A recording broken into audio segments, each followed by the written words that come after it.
Have you ever wondered what secrets lie hidden within the crumbling walls of Victorian London's asylums? Join us as we delve into the haunting history of these institutions, exploring the tragic stories of their patients and the chilling tales that still linger to this day. To understand why these vast stone behemoths came to be, you must first picture the London of the 19th century. Imagine a city of staggering contrasts, global empire at the peak of its power with grand new railways and gaslit streets. But beneath this veneer of progress, there was a darker reality. The city was choking on its own growth. Smoke from a million coal fires stained the sky, and a population explosion pushed people into sprawling, desperate slums in this new, relentless, industrial world. A creeping anxiety began to take hold. It was a fear of the unknown, a fear of the unpredictable. Most of all, a palpable fear of madness. For this time, the mentally ill were often hidden away, cared for or neglected by their families in quiet villages or confined to small, private madhouses if their families could afford it. But in the crowded, chaotic city, they became visible. They were the disheveled figures muttering on street corners, lunatics whose unpredictable behavior threatened the rigid social order of the Victorian era. Society needed a solution, a place to put them. Not just to treat them, but to separate them, to confine them.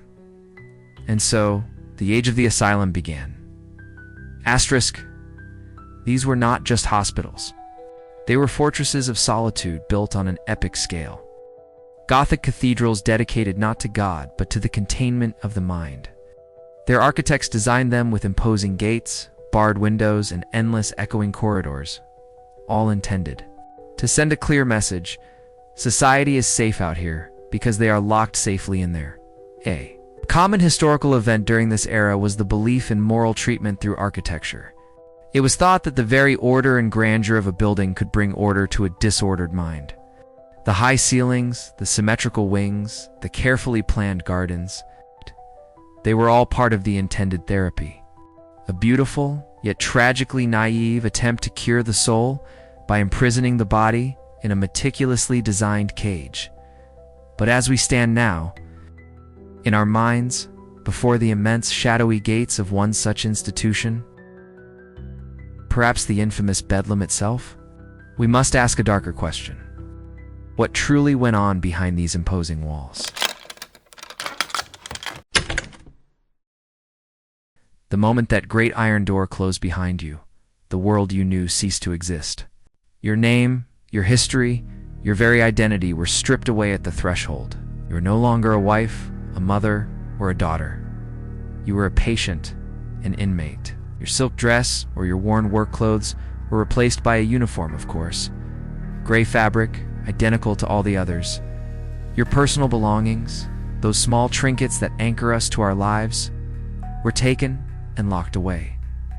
Life inside the asylum walls was a relentless, unwavering routine. It began before dawn with the piercing clang of a handbell, a sound that cut through the cavernous dormitories. You would be herded, not led, from your simple cot. A straw mattress on a metal frame, 2 cavernous day rooms. The days were a long, slow procession of managed monotony. Hours spent in forced, meaningless labor, picking apart old ropes for oakum or polishing floors that were already clean. The silence was overwhelming, broken only by the shuffling of feet, the distant, muffled cries from the refractory ward where the most difficult patients were kept, or the sharp, authoritative voice of a nurse. Let us focus for a moment on one of these specters in gray. A young woman, perhaps, named Eleanor. In the world. Outside, she was a poet, her mind filled with verse and light. But after the loss of a child, a crushing grief settled upon her, a sadness so profound she could not leave her bed. Her husband, unable to cope and pressured by society, had her committed for melancholia. Inside, there is no paper for her poetry, no books to read. Her days are spent staring at a barred window, watching a small patch of English sky. The treatment for her grief is the crushing weight of boredom, designed to break the will to smooth over the rough edges of her sorrow until she is placid, manageable, and cured. A common historical event in these asylums was the gradual, then total, abandonment by family. At first, there might be weekly visits, then monthly. Then, a letter from a husband or father would arrive, explaining that, due to the great shame and social stigma, it was better for everyone if all contact was severed. And so, Eleanor, like thousands of others, was truly alone. Not just confined by stone walls, but erased from the lives of everyone she had ever loved. A ghost long before her body gave up. This daily routine, this slow grinding erosion of the soul, was a torment in itself. But it was often punctuated by something else entirely, an event that brought a different kind of fear. Visit from the ward doctor, his face grimly professional, followed by nurses wheeling a trolley of strange, gleaming instruments. The treatments were about to begin. The word treatment in the Victorian asylum bears little resemblance to what we know today.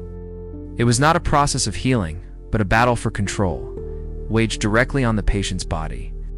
The physicians of the era, limited by their understanding, believed that madness was a physical ailment that could be subdued with physical force. One of the most common therapies was hydrotherapy. It sounds gentle, but the reality was anything but. Patients could be subjected to hours in ice-cold baths to cool a feverish temperament, or blasted with powerful jets of freezing water to shock them into submission. Then there was the simple, brutal technology of restraint.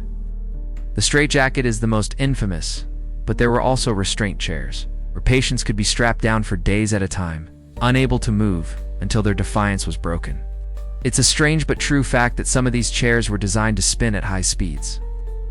A nightmarish invention called the centrifugal spinner, based on the misguided theory that the dizzying motion could somehow realign the brain as the years went on.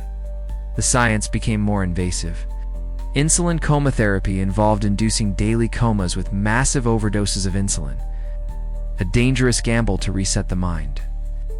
And then there was the most infamous procedure of all, the lobotomy. Simple, brutal surgery, sometimes performed with an instrument that resembled an ice pick, severing connections in the brain's prefrontal cortex. It rarely cured anyone, but it often created a placid, childlike shell of a human being. Success in the eyes of an institution that valued quiet compliance above all else. The true horror of these treatments was not just the pain they inflicted, but the certainty with which they were administered. These were not rogue torturers. They were respected men of science, acting on the best, most advanced knowledge of their time, utterly convinced that they were helping. And it is in the chilling echo of that certainty that we begin to understand why the walls of these places seem to whisper, with so much suffering concentrated in one place. Is it any wonder that these asylums became fertile ground for ghost stories? The tales that cling to these buildings are not of ancient knights or kings, but of the common people who were lost inside them. Their legends are the final, desperate echoes of their pain. There is often the story of a weeping woman, a ghostly figure seen drifting down a long-abandoned corridor, her sobs echoing in the night. Perhaps this is Eleanor, still searching for the child she lost, her grief so powerful it has stained the very fabric of the building. Another common legend is that of the shuffling man, a male spirit seen endlessly pacing a small area, his head down, his movements robotic. Is he the ghost of a man driven mad not by his original ailment, but by the crushing monotony of asylum life? His spirit now trapped in the same loop of meaningless labor he endured for decades. And sometimes, the stories are even more chilling. Tales of a figure in a doctor's coat, seen in the dead of night, standing at the foot of a bed, his presence radiating an intense cold. Is it the spirit of a physician, forever bound to his work, still attempting to cure the patients of the afterlife? A common historical event that fuels these legends is the discovery of forgotten cemeteries on asylum grounds. It's a strange but true fact that during renovations of some former asylums, workers have unearthed hundreds of unmarked graves, the final resting places of patients whose families had long abandoned them, their very existence wiped from the record. These stories, whether you believe in ghosts or not, serve a purpose. They are the folklore of the forgotten, They ensure that the people who were silenced in life are still heard in some small way as whispers in the dark. The age of the Grand Asylum eventually came to an end. It's not because of a sudden wave of compassion, but because of a new kind of science. In the mid-20th century, the development of psychotropic medications, drugs that could actually manage the symptoms of severe mental illness, rendered these vast, expensive institutions obsolete. A new movement began: deinstitutionalization. The great asylums were emptied, their gates unlocked, their patients released back into a world that had forgotten them. It was a well-intentioned idea, born from a desire to end the abuses of the past. But the support systems were often not there. The legacy of the asylum is a complex one. Its closure ended an era of widespread systematic suffering.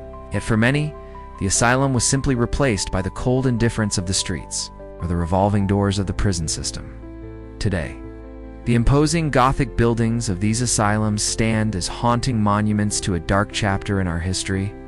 Some have been converted into luxury apartments, their barred windows replaced with picture frames, their echoing corridors carpeted and quieted. Others are left to crumble, beautiful and terrifying ruins that warn us of a past we would rather forget, but their true legacy is not in the stone and mortar. It is in the ongoing conversation about how we, as a society, treat our most vulnerable. It is in the fight to remove the stigma that still clings to mental illness.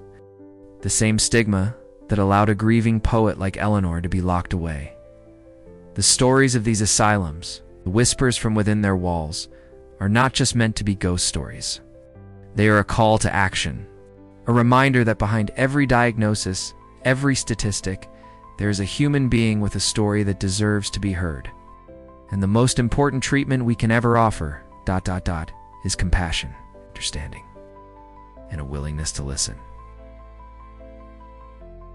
And now, let the echoes of these old walls fade. Allow the flickering gaslight to become a soft, sleepy glow. The stone corridors once filled with sorrow are now just quiet, peaceful spaces in your mind. Let the history settle, not as a weight, but as a deep and profound stillness. There are no more doors to lock, no more bells to answer. There is only the quiet of this moment, the gentle rise and fall of your own breathing. Rest now. The stories have been told. Let the silence be your comfort. And sleep.